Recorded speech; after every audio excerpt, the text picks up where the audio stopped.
මෙම වීඩියෝ මගින් ඔබගේ තාක්ෂණික ගැටලු නිරාකරණයට උපකාරී වූවා නම් ලයික් බටන් එක ක්ලික් කරන්න.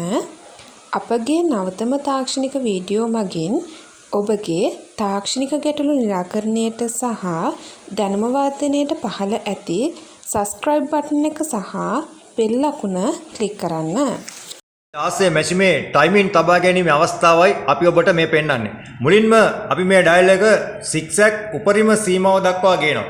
ගෙනල්ලා නීඩ් බාර් එක අපි බලමු. නීඩ් බාර් එක වම් පසින් පහළටත් නැවත උඩට ඇවිල්ලා දකුණු පසින් පහළටත් ගමන් කරනවා.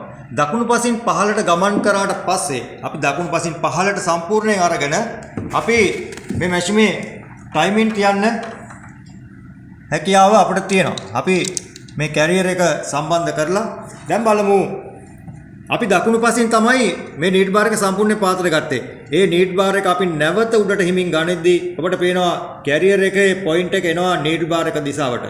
ඇවිල්ලා හරියටම නීඩ් බාර් එකේ සිදුරට වඩා මිලිමීටරයක් උඩින් කැරියර් එකේ පොයින්ට් එක නතර වෙන තැන නිවැරදිව තියෙනවා නම් අපිට මේක නිවැරදි ටයිමින් කබු මැෂිමක් හැටියට සලකන්න පුළුවන්. මේක යම් වෙනසක් තියෙනවා නම් එක්ක මේක පහුවෙලා තියෙනවා නම් නැත්නම් අඩුවෙන් තියෙනවා නම් අපි මොකද්ද කරන්නේ?